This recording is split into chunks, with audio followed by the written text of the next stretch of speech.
everyone. This week on the Jungle Gyms podcast, we're getting ready for Mardi Gras. So we're talking Cajun food with Chef Nick of Cajun Island, conveniently behind me. Are you ready for another great episode? I am. Here we go. Ooh.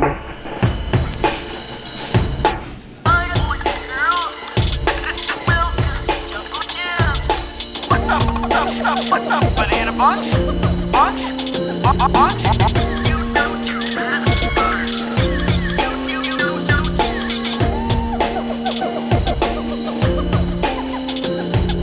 Welcome to the Jungle Gyms podcast.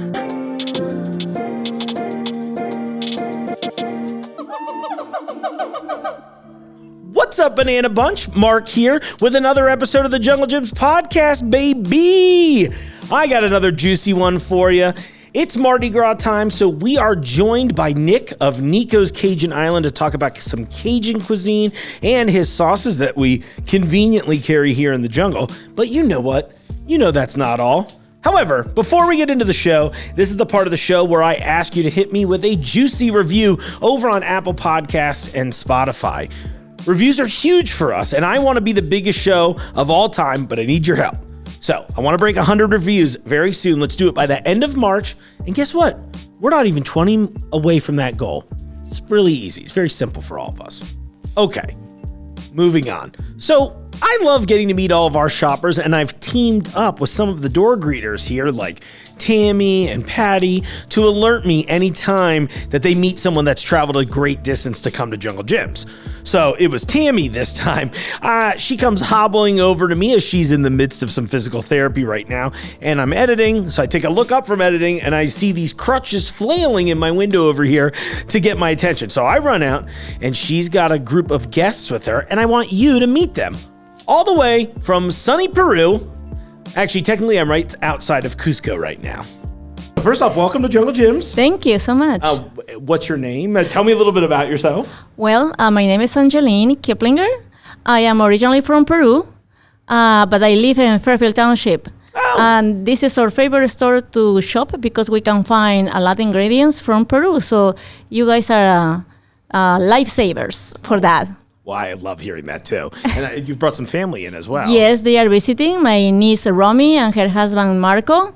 They are from Peru, excited to be in Jungle Gyms, the famous international market. I love that. Well, and welcome to both of you as well. This is really cool. So I love it. I imagine it's got to be hard to find ingredients from home all over the place, right? Yeah, well, I moved to Fairfield like 20 years ago. Okay. And was nothing around except here in Jungle Gyms. Sure. My husband is from Ohio, and he loved to shop this store, but he didn't know that they have an area for Latin America. When I come in here, I was very surprised to find ingredients from Peru. I was so excited, shopping for everything, because we miss, one thing that we miss the most, besides family, of course, right, is the food. Yeah. And we love to eat and eat well, so we are happy to find ingredients in here. I love it. Is there anything that you all came in specifically for today? Or just yes. So, and right now I'm looking for ají amarillo. Is this type of peppers that taste so good and is used for cooking. Practically all the Peruvian dishes are made with ají amarillo.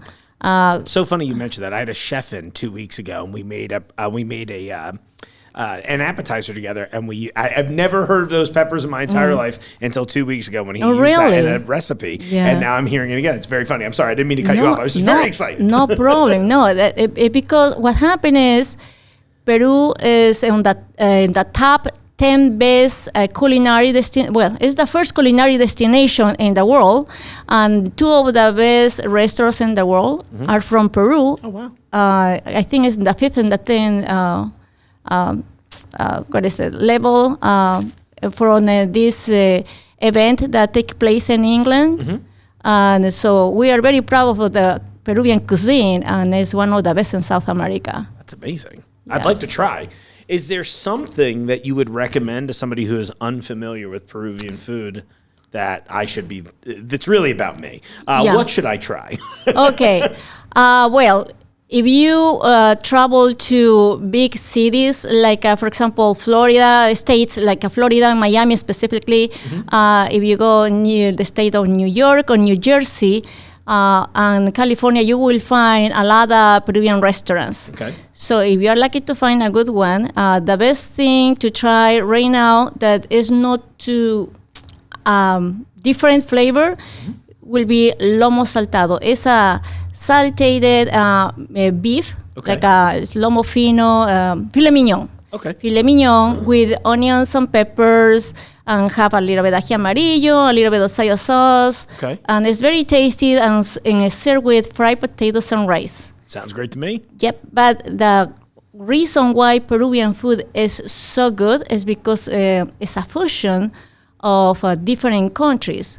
Our country, Peru, welcomed several immigrants. Okay. Europeans, because we were conquered by the Spaniards, and also Germans, Italians. From Asia, we have Japan, China, and Africans too. So each people from those countries, they come with their own recipes, but they couldn't find the ingredients. So they use the Peruvian ingredients to adapt to their food. That's amazing. And that is why the Peruvian food is so tasty. And the other reason is because we have coast, the mountains, and the jungle. Oh, wow. So if you visit Peru one day, I hope you can, because how I say is the best destination for gastronomy is Peru. You have to try food from the coastline, is seafood mostly. From the mountains is beef, steak, pork, and grains. Sure. And the jungle is river fish, fruit, and vegetables. Wow. So, and beside that, the difference between north, central, and south, it makes a big difference. So each city that you visit, they have the specific dishes. Oh, I love that. It's very tasty. Yeah, that very sounds good. great. What would be a dish that you would recommend that's a little less common that I'm willing to be adventurous? Ceviches. Oh, The yes, I love ceviches, ceviche. yeah. Okay. The best ceviche in the world is the Peruvian ceviche, What makes it the best in the world, in your opinion? because it's very tasty. It's very, very strong because it's raw fish cooked in lime juice, onions, cilantro, a little garlic, and hot pepper. Do you imagine all those flavors combined? It's delicious. It's very refreshing, very healthy. Yeah. Because there's no fat involved, nothing like that. Sure. Very healthy. And if served with a side of sweet potatoes, corn, or yuca, or potatoes. But the reason why they serve with sweet stuff is to balance a little bit, because it's strong, acidic, spicy, plus the sweets give it a nice balance. Yeah, it's like a nice, well-rounded. Oh, yes, little meal. exactly. I love ceviche too, so I'm on board. I'll try. Okay. That's so well, exciting. you had to come to my house to eat one time. I'm waiting for the invite. I mean, I'm ready. I don't have plans. Okay, sounds good. Well, that's so cool. I hope you find everything here. I'm sure you will. Yes, I always find everything in here. I'm so glad. I love happy. that. I'm happy to have Jungle Gyms close to home. Really. Me too. I don't think people here often recognize how lucky we are to have a place like this. Oh no, you know? yeah. It's awesome. I grew up on the East Coast and split time between like New Jersey and New York. So I was kind of used to it. When I first moved to Cincinnati, it was like, oh, there's not a whole lot of options here. And then now it's like, I mean, and heck, that was just two different parts of the U.S. And I was the same way, where I miss the taste of home. I miss my family too. Yeah, but exactly. same thing. So it's really refreshing. And I love to meet people like yourselves who come in here, and it's just so cool to me. I'm like, oh, I get to learn a little bit about it. Of course. Now I've got some recipes to try. So that'll be really fun. Yeah, it will be very fun. I can't wait. Well, welcome again, everybody. Thank you so much. Yeah, it was my absolute pleasure. Thank you so much. I actually hope to join you all for dinner very soon, and I hope that your friends enjoyed their time here in the greater Cincinnati area as well. Now, those of you watching the show might know this, but those of you listening to the show might not.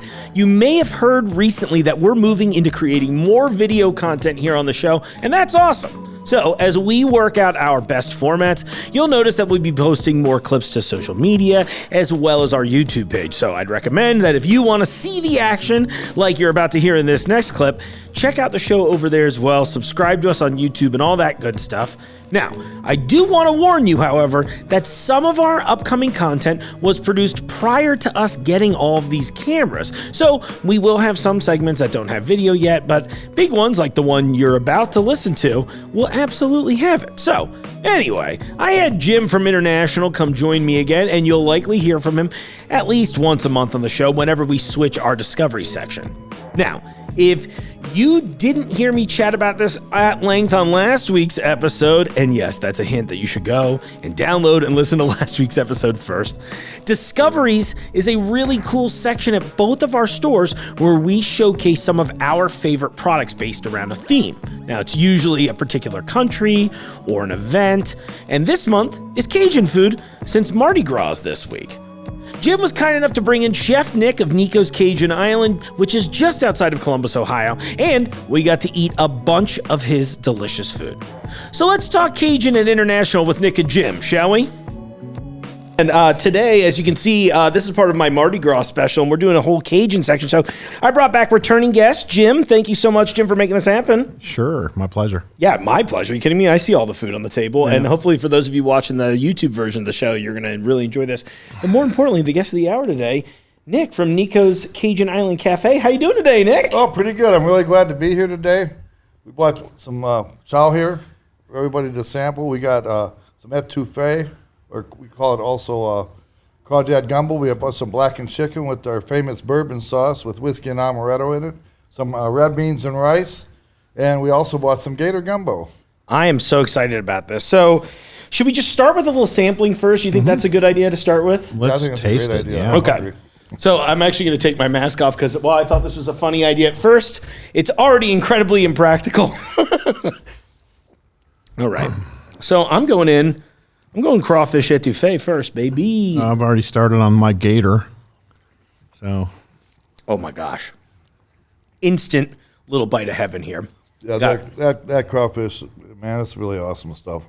We use a little bit of we blacken our chicken. We save the juice, and we use some of the juice in the gator gumbo and the crawfish gumbo, and we have a big order that we call the etouffee. It's so good. Just a significant the difference of the two sizes. And then our red beans and rice, we also use our blackened chicken juice in that. And then all of our red beans and rice and our gumbos, we also use the Sling Blade Reaper sauce that Cajun makes, which he's a friend of ours, and he actually helped get my first case of sauce in the Jungle Gyms, which we only had the teriyaki at the time. Oh, that's great. But we love his stuff. Well, we love having you here, and that was why I was so excited about this in the first place. Is like Jim was like, "Oh, you got to meet this guy. We've got his sauces in the store. He's got a restaurant too. This will be a lot of fun." And I think it's fun to.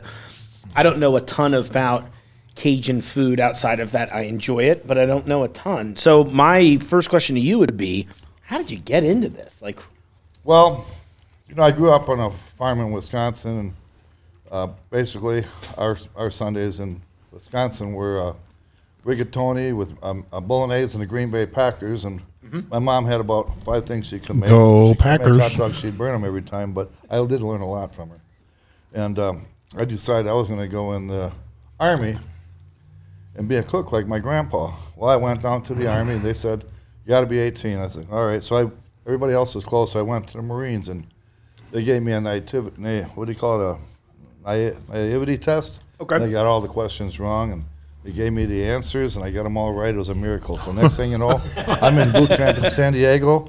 I go from there to Camp Johnson, which is called Montford Point at the time, for my cooking and baking school. yeah, I even remember the name was BFC 574. That was 50 years ago. But I learned a lot there. They used Betty Crocker Laboratories for most of their recipes. So Oh, wow. it was good stuff. Contrary to what you hear, from servicemen, we had good food in there. So they sent me over to Hawaii for a couple of years, and I fell in love with that teriyaki over there. And hence the teriyaki. It took me 20 years to get it right. I wanted to be a little thicker, hotter, and sweeter, and I was able to accomplish that. It took a lot of experimentation, and then I was down south for 2 years in the military, and down in mostly in North Carolina, but I went a little further south than that, and I learned a lot there, and working at different restaurants as a executive chef over the years. I experimented a lot, and I come up with the bourbon sauce was the next sauce that I came up with. Well, actually, sweet blackened. We were doing a demo, and a guy who tasted our blackened chicken with teriyaki on it, and he goes, "Oh, where'd you get that sweet blackened sauce at?" And man, I had a shiver go up my spine. Like, oh man, that's like the search for the last chord over there, right? Right. So I went and charred the spice, and I boiled into the sauce, and sweet blackened sauce. We went to Albuquerque. We won a Scovie Award for it. Cool. So I was pretty excited about that. And we went down there and we sold a whole bunch of sauce down there in Albuquerque at the Fiery Food Show there in Sandia. And then I was in here, I was talking to the buyer one day, and he goes, "Nick," he goes, we need a soy-based bourbon sauce. We got these makers, Mark, but it's a red sauce, which I'm sure it's a great sauce. Yeah. But so I said, well, I'll tell you what I'll do. I said, I know a guy, Louisiana Grill, but he's got a really good marinade. Mine's more of a finishing sauce, but was going to be more of a finishing sauce, and so we got him in here. I sent him down here and talked to the buyer, and we got him in here. And then I did some experimentation, and then I ended up taking that sweet blackened sauce, and I added whiskey and amaretto to it, and I got that idea from the if you ever had a drink called the Sicilian Kiss, it's chilled Southern Comfort with chilled amaretto on top. Whiskey usually burns going down, but when you put that amaretto on there, it goes really smooth. Ooh. Now down south, they'll use maple syrup in their bourbon sauce. Oh, wow! And they also use oyster sauce in the bourbon sauce as well. And I didn't really care for the oyster sauce because you always run into that allergic reaction type thing with some people. So I say I'm just eliminate that. The whiskey and amaretto do a fantastic job for that. Yeah. And then we char that spice, and then we cool it and we boil it into the sauce, and the flavor just takes over. People think there's some kind of molasses in there, but I get excited every time I taste it, and I've been making it for a few years. And to be clear, that is the one that we put on the blackened chicken. Yeah, is that that's what correct? we put on the blackened chicken. It is crazy. We sell delicious. wings So like good. that. Now, our restaurant is in Reynoldsburg, Ohio, and we've been there 8 years, and we actually own the building and the land, so we've been pretty successful over the last few years. And when COVID started, when everybody was on a decline, we were on an upswing. We had a line out the door because we never served liquor. We hopefully never will. Yeah. But so when all the bars closed with restaurants, we were at a really great advantage, and we did very well because of COVID. Sure. And, but I feel bad for the people that did suffer for it. Of course. And we got a little bit of money out of that deal. The government gave us some money, and I gave all my cooks money, and we put an air conditioner in the kitchen for the cooks and another air conditioner in the dining room. We bought a couple coolers, so it was pretty nice to get that money that we didn't have to pay back. But that's amazing. We made too much money to qualify for the second batch, but we were all right with that, and we're still doing good. I was in there cooking this morning, getting stuff ready, and we're looking for another great weekend. And we only do maybe $2,000-3,000 a day. We're a little converted Arthur Treacher's fish and chips. Oh, cool. And then a lot of our sales also come from, we sell the gallons of these sauces, which I don't know if you've seen those on the camera yet or not. Yeah. We have our sauces lined up here, and we sell a lot of gallons all over. We sell a lot down here in the Cincinnati area. Just to name a few, we got Tags Cafe, and we got S and Oaks Country Club, and a couple others, ones that I can't remember. We sell it online as well, CajunIsland.com, and we sell, I think Jungle Jim's our biggest customer. We sell down here. And taking the question right out of my mouth. I was going to say, are we one of the biggest ones? Oh, yeah. And then we sell a little bit, my buddy Mark over at Trader's World, he's been carrying it. Hot Commodities, if you've ever been there. Sure. But this is a spot right here. We sell a lot here, and we're pretty appreciative and thankful for that. Well, I'm glad to have you here, twofold. Honestly. And it was really nice to come up here and fix some food for you, because if everybody talks a great story, but the proof is in the flavors, Absolutely. Well, and I don't care if the show's successful or not today. In fact, we may have to do a do-over. Yeah, I don't know if we told you everything we got here. I think you already went over it. We got the jambalaya. We got the blackened chicken with the bourbon sauce. Now, we do serve that with the blackened chicken with bow tie pasta. We served it here when we did a demo here a couple different times, which we missed doing. But We take heavy cream, some dry ranch dressing, and then this Cajun spice right here. We use that for our cream sauce, but that is also the same spice that we char for to boil into the sauce. So you got one spice with two different flavors, and then that Cajun cream sauce is pulled over blanched pasta, and then we put the chicken strips on in wagon wheel fashion with the scallions and red pepper for flavor and color. Then we drizzle with the bourbon sauce. Now you'll find that if you go down south, they'll use more rice than they do pasta. When you go up north, people want pasta. Sure. And my Cajun friends are like, hey, we don't have no pasta down south. I go, yeah, I know, but they want pasta up here. Like you got to go what the customer wants. But we right? also have rice for those who like it. We like the extra long grain basmati rice from the Himalayas over there. Oh, sure. And those folks do a nice job with that rice, and it's pretty. We color it to make it look pretty on the plate. You know? I love it though. But it's got a great flavor, and it's easy to work with. Well, and I was going to say, I really do love the presentation and that you've got a lot of colors happening too, and a lot of flavor happening. Well, presentation and flavors, everything. I mean, you can make anything look good, but you got to have it tasting good. You know, got to have that back they end, won't right? come back if it doesn't taste good. You got to give them some pretty healthy portions. Oh yeah. For $16, they get about 3 pounds of blackened chicken with bow tie pasta, and we put everything in carryout containers since COVID, because usually they ask for a carryout container anyways because they can't eat it all. That's genius. We got seafood pasta, blackened chicken Alfredo, blackened chicken quesadillas. Blackened chicken. And everybody likes adding so good, too. Cajun shrimp to everything they get. They go, I want Cajun shrimp on my bow tie, blackened chicken and bow tie pasta, or they just want some Cajun shrimp by themselves. And we got the big ones, the big 16, 20 shrimp. So they definitely get their money's worth when they come to our place. You know, we're not the corporate place where you get a little tiny plate with a little bit of stuff on there. Instead of being $16 at our place for the big plate, you know, they're going to be $28, $30 for a little plate, and you're still hungry when you leave. Oh yeah, and well, nobody wants that. So well, you should have ordered an appetizer. They'll tell you. Right. You know? Well, hopefully this is just a gateway to you opening a location down here for me, so I can save myself the drive time. I'm coming from Kentucky. When you get ready to buy a franchise, just let me know. Will you? I'm interested. It would lose money because he'd eat everything. That is very true. This is exactly. I use my own product, so. Well, I don't think he'd lose money because he'd be selling it like crazy. That was nice of you. I love it. No, and I'm super excited. And look, a big thing for me on the show is I like exploring these different cultures. I like being able to test all this different stuff out.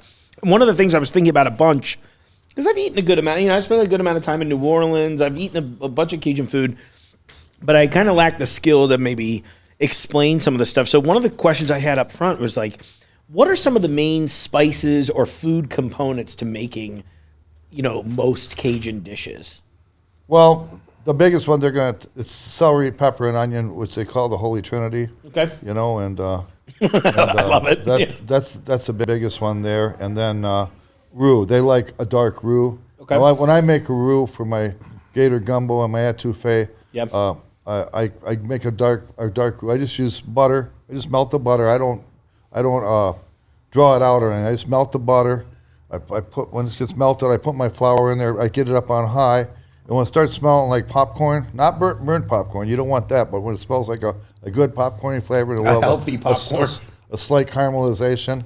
Okay, you know, that's when we have the reserved gator juice, and we put that in there, and then we build on that with actually we use some chicken base in there for a little bit for flavor, cool. Which some places don't use bases. They'll want to use a demi glaze or a vegetable or chicken stock or fish stock, and so forth, but.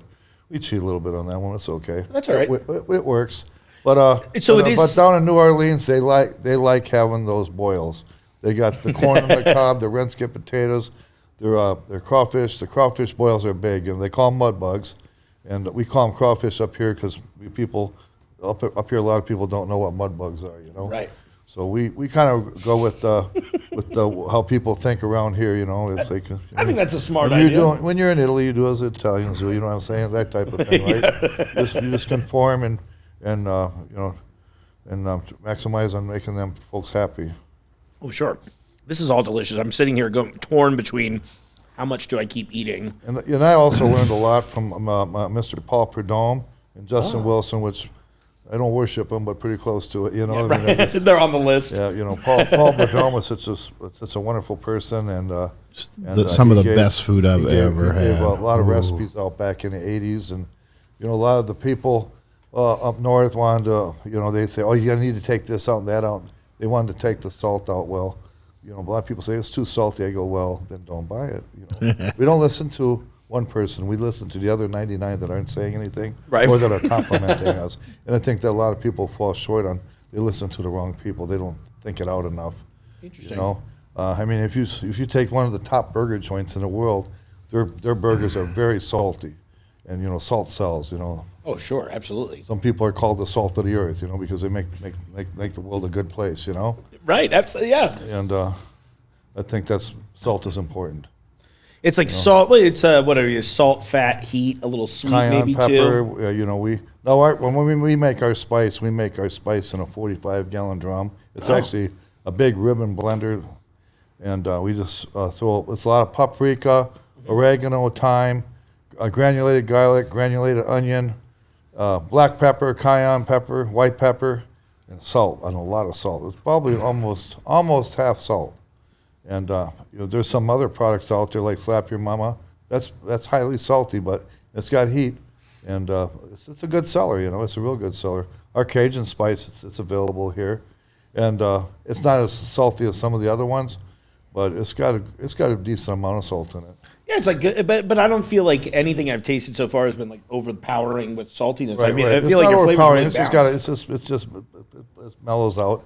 Yeah. But the Cajun spice that we make is it's so important to what we do because you know, we're charring it. We're putting it on our blackened chicken, charred, and we char the spice and put it in our sauce, and then we also use it for our bourbon chicken. We use bourbon. We use that spice in our bourbon chicken along with. Lowry's make some good product. We use some regular Lowry's, some Lowry's garlic salt, our Cajun spice, some chipotle powder, and we mix all that up. And we don't use the oyster sauce in our bourbon chicken, but we do flame broil it. I've been to some places where they'll grill their bourbon chicken, and it's like, how do you ruin a piece of chicken like that way? How do they do that? But they do. I'm excited I'm not off air to mentioning find no out who names they because are. in all fairness, but if you broil that chicken, you know, you're supposed to taste like when you get it at the fair, you know, and that's how it's supposed to taste like. Yeah. If it doesn't have that fair food flavor, they're doing something wrong. I love that. They're not broiling it. Yeah, you've got this great, like it's still moist and juicy while still retaining that like crisp on the outside, and I'm getting that spice. And that's the coming through. biggest thing too. You know, we'll talk about blackening for a second. Mm-hmm. When we blacken, we have some braziers. They're about they're pretty. They got a real thick bottom with a high side on them. Okay. And we put about a half inch to an inch of soybean oil in there. Where down south they'll use a lot of peanut oil, you know, but we use the soybean oil, and I don't know if anybody's seen the price of oil lately, but it's up there. But anyways, we use it because it Everything. works. But we Everything's on. get that oil almost at the flash point. I always say there's a white tornado, like a circle of white smoke coming out of there, and it's almost on fire. And then you got to you bread your chicken, your big. We get the big double breasts, you know, they're about an inch thick. They're called random chicken breasts, and you char it on both sides. You don't cook it in that oil. You have to char it quick. It's got to be hot. That smoke's got to be coming out of there. Char 1 minute on one side, 1 minute on the other side, and we shingle it in big sheet pans. And then we put it in the oven for about an hour. And that's where it cooks, is in the oven. Cool. Now, I'm sorry, not an hour. It will be it's half hour in the oven. And we have that oven at 500. And then we pull it out, we let it rest and cool. And that's when we we take the chicken off and we'll slice it up as we need it. Like you'll see these slices here, how nice they are. Yeah. They're good half-inch slices. They're huge. Yeah, I was going to say. And then beautiful. then we will reheat those for the orders for the bow tie or the strips or whatever they get. Right. And then that juice is frozen and saved for when we make our other dishes, you know. Love it. But you do not cook it in the skillet. You char it in the skillet. Alligator and you tastes like finish it off chicken. in the oven. That's how a lot of times you'll get blackened whatever, you know, whether it be chicken, ribs. We also do ribs, which we won the first Clay Scoville Award on the Cook It Up in Albuquerque at the Cindy at the Fiery Food Show. But it's got to be charred then baked.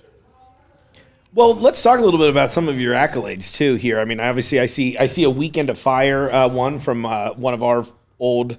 Yeah, we did a events. couple of shows here, and Yeah. we get a little fancy on the decorations. We wanted to make it pop, and Yeah. and I really get into it. My grandson Blake, he's helped, and he's actually grown up at Jungle Gyms through the love years, it. and everybody watched him grow. And then my other son Alex, he'll come out and help us out sometimes. And I had my other son David here once or twice, and friends and so forth. Everybody wants to come with me and help out. And we made that long trip to Albuquerque a whole bunch of times, and we got all these products that got the Scovie Award, which I was amazed that we did as well as we did. Yeah, especially because it was one of your first times out, right? Because there was a lot of competition. Yeah, the first time we only went with teriyaki, and we sold $5,000 worth of teriyaki. Then after that is when I got into the Cajun cooking. And I've been a chef at quite a few supper clubs and restaurants over the years, and I put a lot of different thoughts together to, and I listen to a lot of people. And I hope everybody's listening today, because you can make some really awesome food if you listen. And it's all about, it's not just the ingredients, but it's also the method. Yeah. It's like having a little passion behind what you do, too. I think Passion, and you have to have a lot of discipline, and it is hard work. Oh, yeah. If you don't want to work hard, don't get into the restaurant and sauce business. It is hard work, and when you feel like you want to stop that day, you just put the left foot in front of the right foot, and you just keep going. Keep walking on out. You hit that bed that night. I've been put a lot of 16-hour days in. Starting a restaurant, I'm literally blood, sweat, and tears all the way. Some days you don't think you're going to make it when you first start out, but you just keep your eye on your goal. You were asking a lot about what they do down south, down New Orleans, and there's a lot going on down there. I made a trip to Bourbon Street once or twice. And, man, is that a blast? I'm telling you. There's a lot of culture down there, and it's always a little side of the road places that are always going to be the best food. Yeah. Bourbon Street doesn't. It's okay. Poor boys. Right. Poor boys. Poor boys, Street's great. I always thought like poor boys. It's like I never seen a cheap one yet. Yeah, exactly. They're not very cheap. We don't have them on the menu. I was like, we'll put the shrimp on some rice or some pasta instead of a poor boy. But they are. Don't get me wrong. They are popular in certain cliques. But we put poor boy. We put a $5 chicken poor boy on the menu. They didn't sell. They want the $16. That's crazy. Blackened chicken dish. Yeah, I mean, and good on them too. I mean, the blackened chicken's delicious. We did blackened chicken po' boys too. They just want the. I don't know. It's just that's what they go for. And a po' boy is really just a sandwich, right? Just to be clear for the audience. Well, it's a lot of times we'll put some spicy mayonnaise on there, and I'm into that. Some of the more popular sandwiches, I just like the muffalata. Yeah. That's a good one down south, and. Do you have a favorite dish that you like to make or get when you're going Cajun? Well, I really like the crawdad egg. They call it it's etouffee. Yeah, it's in delicious. most places, and I really like that. And then I like blackened pork and blackened ribs a lot. And then the boils down south. And I'll tell you what, there's I use my spice for a boil, but I bought one here. I can't remember what it was called, but. I can't remember the name of it. They have one here at the store, but it's pretty daggone good. It's like I just put some in the back of my hand and tasted it. It was like, wow, that's really awesome stuff, And I just bought it like a week or so ago. I'm getting ready to use that in my next boil. Oh, that sounds good. We do sell boils too, but we just do do shrimp and scallops, the redskins and the corn, and the andouille sausage. And that's another thing too that's real popular down south is the andouille sausage, and everybody makes a little bit different. Then you got the boudin, and that's pretty popular. And there's one thing that they eat down south a lot too, is they do that nutra. It's a very large rodent. I've not heard it. And I've had people ask if we sold nutra before, and you can look it up online, but they're supposed to be pretty tasty. Interesting. Yeah, that's crazy. And and then gator, of course. We have the fried gator and the gator gum. We sell a lot of fried gator. And it can get pretty pricey, and people always ask, well, what's gator taste like? Hey, it's a lot like a rattlesnake and crocodile,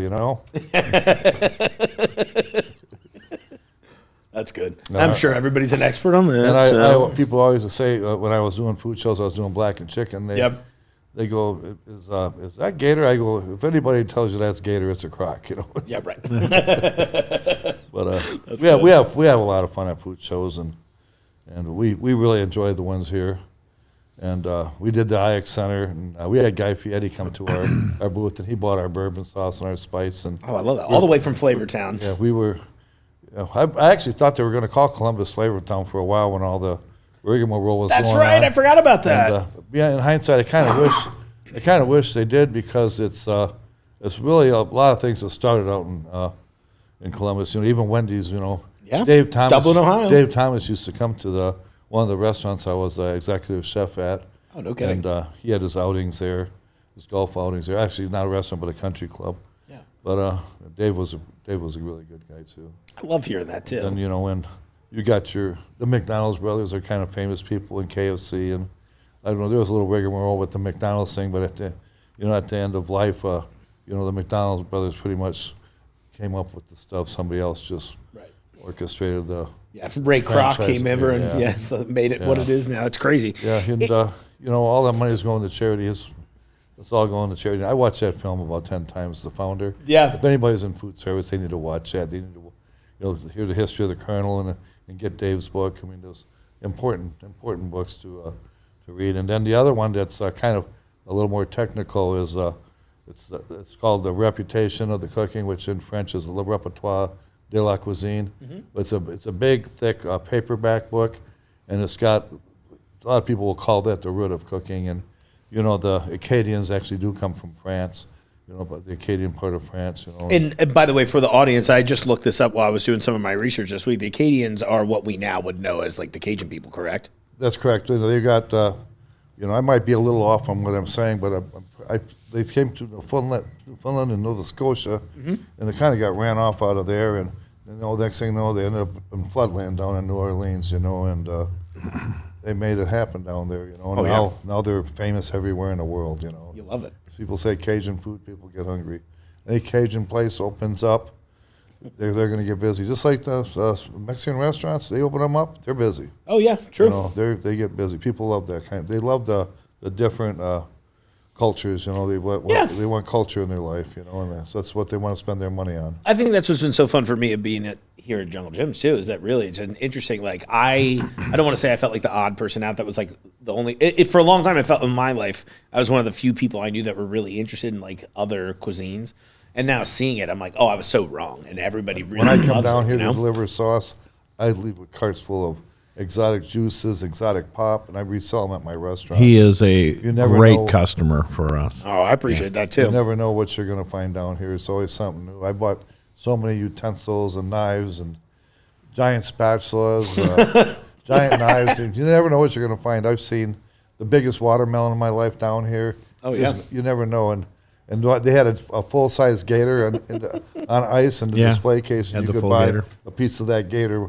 You reserved a piece of that gator, and you came back and got it after they cut it up. Yeah. You never know what you're going to find. You're not going to find that anywhere. Won't see that at Kroger's. No, not at all. And on that, well, I've got you in here, Jim. Why don't you talk to me a little bit about? I mean, I know we've talked about the Discoveries program overall, but like, in this regard, what was it like for this month, for example, for sourcing this kind of stuff? Challenging. There's so many shortages and shipping problems and jar shortages and tin shortages. So I've got some great brands that I just couldn't even bring in. But we were able to put together a pretty nice program for the month. There's a large display in both stores, and there's a 5-block ad every week of the month through the first week in March. Some of the cool brands that I was able to bring to the table are Camellia Beans, which are right out of New Orleans. Savoys, you were talking a little bit about roux.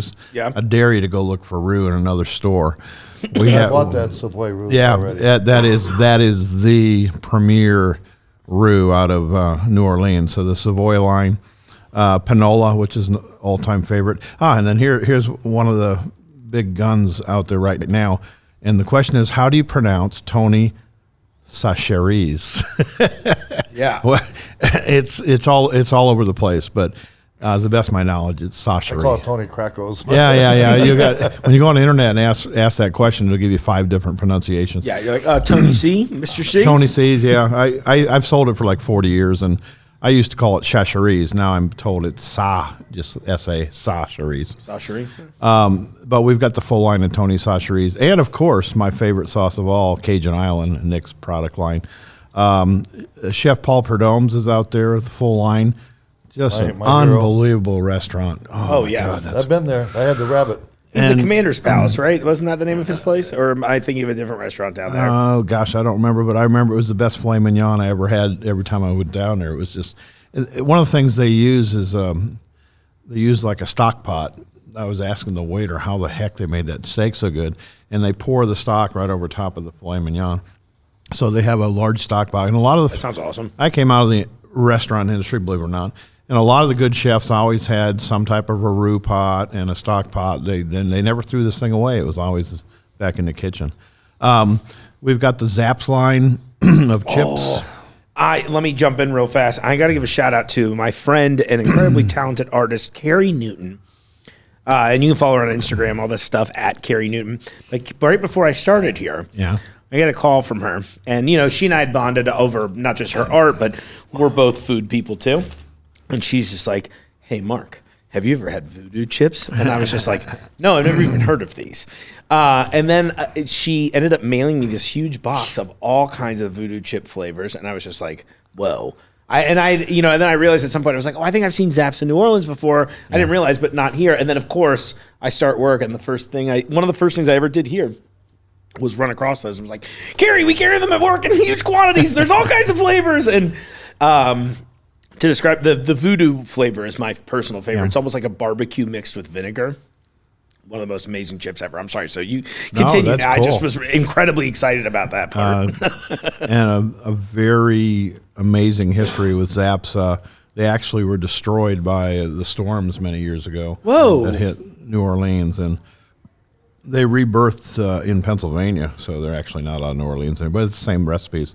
Probably one of my favorite restaurants in the world, Café du Monde. Yeah.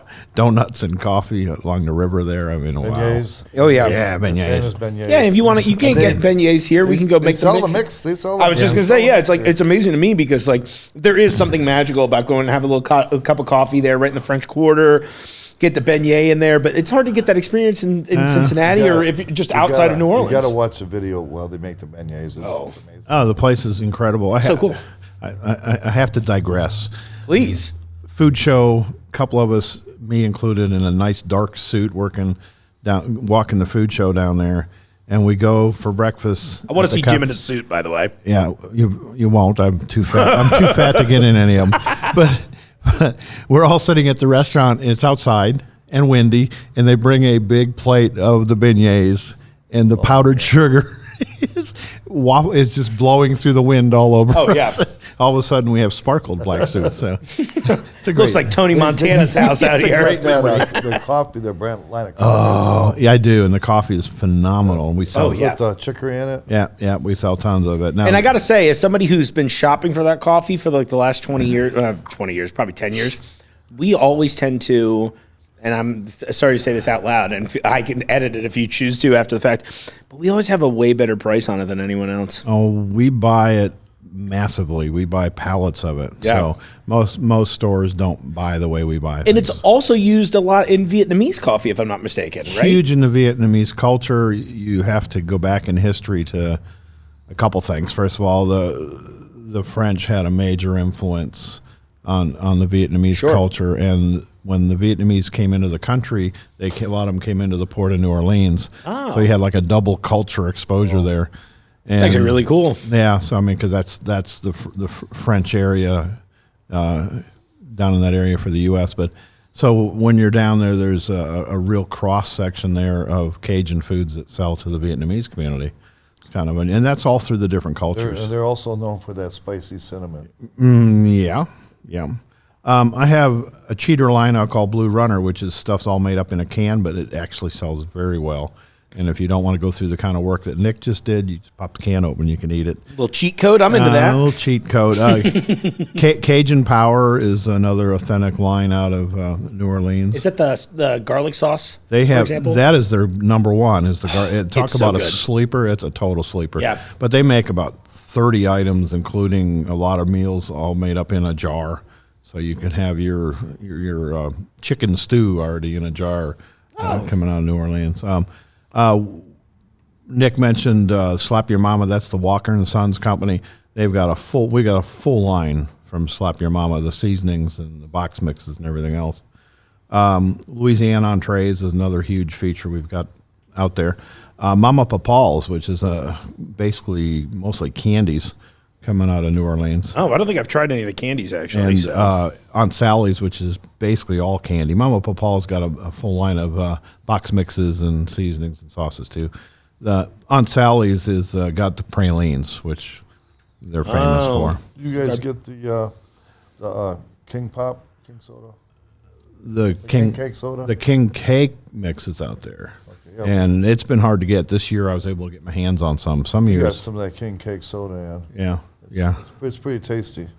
And we've got the hats and the beads and the horns and everything you need to have your Mardi Gras party. we are and set for and the mask, I'll which put the mask back on for a second now that I've eaten plenty of food. I feel like it's a good look for me, hopefully. Eyes wide shut, so all of these items are on deal or in ad or running through the first week of March, so you've got plenty of time to grab them and have a party. Sure. Yeah, well, I'm planning on it. I noticed that coming through here over the years that Jungle Jim's does beat a lot of the chain food stores for pricing.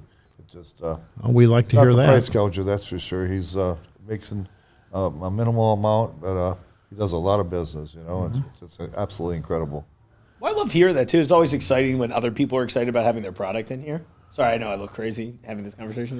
That's okay. It's that time I'm of festive. the year. I got the- We have trouble taking you seriously either way. That's very true. Well, I am wearing my chili pepper beads now, too. Hopefully we see you on a float down there next Tuesday. That would be amazing. Jungle, everyone, you hear that? I'm going on a float. If Jungle's giving you rules to abide by and live by, it's funny because usually one of the first things they'll all say is, "Well, have fun." Yeah, it's true. And you know what? I got to say, I'm living that lifestyle. It's been really cool for me because it's always fun stuff. Like this week was just like, hey, Jim, what do you got for me on the Cajun side? Let's do something fun with Discoveries. You're like, I know a guy. We're going to bring him in, and he's bringing lunch. And I was like, well, this sounds I perfect to shouldn't me. have said free food. That locked the deal right there. Yeah, that's one of my two favorite F words: free and food. Oh, to be clear for gotcha. the I audience, wasn't real it's a sure where that was going. Quick And- pivot. That other one's saved for the kitchen. When you're, Yeah, when exactly. you're stressed out. That's the After Hours podcast. That's awesome. What a great lineup. And Nick, I'm more than appreciative of you bringing all this stuff. By the way, I just got into the jambalaya too. Oh, Which it's good. sausage you use in there? Because it's excellent. Well, I use the andouille sausage, Okay. and I also use a pork sausage, a spicy pork sausage. It's a garlic sausage. I use that in there, and then we use the Reaper. And now, a lot of times, if you go down south, they don't really have a tomato-based one, but Yep. we actually use a little pizza sauce in there. Oh, interesting. More, we have the yellow color in ours, but and then we use a chipotle powder. Okay. And we use chili powder in there as well. It's same for the red beans. Yep. Chipotle powder, chili powder, some chicken base, some Reaper, blackened chicken juice. A lot goes into that. It's like the cooking a lot of times is one thing's a mother to the other. You know what I mean? Sure. Like you got a white sauce, you had tomato sauce, you got a mousseline, and Right. so forth. You got a hollandaise, you add tarragon to it. You got a béarnaise.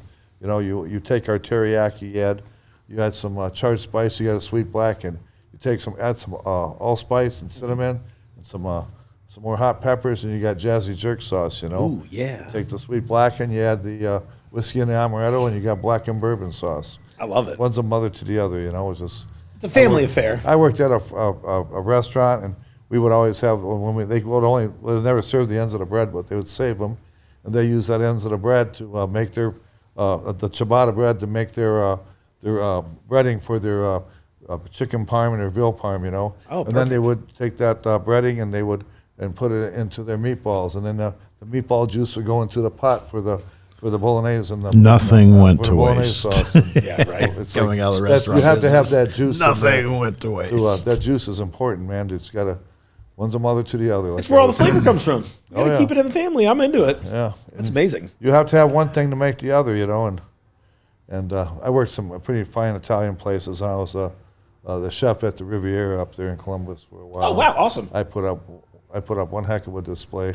I bet. We also made a dish back in the day. It was a mustard chicken, but it was and shrimp had we that. used too. But you would take in a flambe. Well, my favorite one was the shrimp. You would flambe the shrimp with apricot brandy. You saute them in butter, flambe them with the apricot brandy. And they actually sell mustard here in the French section. It's called motard de mole from Pomeré, France. Okay. And you put that in there. We use a little bit of shrimp base in there, and then heavy cream, and you reduce it down. We put it over angel hair, so served it with a couple lemon twists. You're buying the best. That's I expensive won an award stuff. for that, but I don't serve it anymore. And Yeah. And, It sounds delicious. It also sounds like something that you could probably, I mean, obviously, once you have access to the ingredients, you can probably make pretty easily at home, too. oh yeah. Just you just got to buy the ingredients, and if anybody ever wants to call me up or text me, my phone number is on the bottles of these sauces. You can call me up and we'll talk to you. We'll I answer love you. that. Oh, I will definitely take you up on I that. answer the phone, and I also text people back. Just That's so cool. Yeah, that's the way it should be. I think that's really great because my thought was I was like, okay, I know for me, one of the things that always happens whenever I do an episode like this is that I try to make something themed on it, and then I usually don't bring it into work, but like I just try just to see because I'm a pretty good home chef. But it's nice to know you're the first guest I've had that's offered to answer my texts at all. Even more importantly, relative people to ask me so cooking. many questions. They call me up or text me, ask me so many questions, and if I don't have an answer, I'll find it. And Yeah, that's try to really help great. people out, or whether we get product here, there, and we even send. We even have somebody that orders our spice from Orleans, France. If you can Yeah, believe that. that's and, amazing. I think it costs me more to ship it than what they paid for it, but I just do it because hey, Orleans, France, right? Right? Yeah, exactly. Old Orleans, as it were. Yeah, yep. That's how I know where the new came from, right? Yeah, right. Hey, thanks for joining us, gents. I appreciate your time, and I've been drinking this sweet blackened sauce straight from the bottle since you came to visit.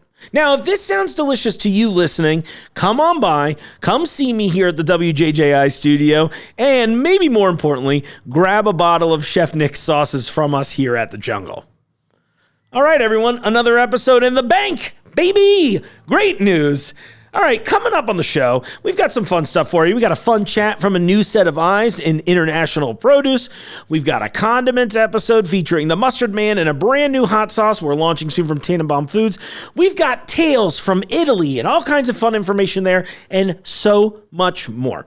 I want to thank you all for listening and subscribing. Thanks for watching the show. Of course, if you've got suggestions or thoughts, whatever, you just want to talk to me, send me an email at podcast@junglegems.com. Or maybe you want to be on the show, call me on our hotline, country code 1, area code 513-674-6855, and leave me a voicemail and I'll hear you on the show. And on that, I'll see you out there in the aisles. The Jungle Gyms podcast is recorded in the WJJI studio inside Jungle Gyms International Market in Fairfield, Ohio. The Jungle Gyms podcast is produced and hosted by Mark Borison.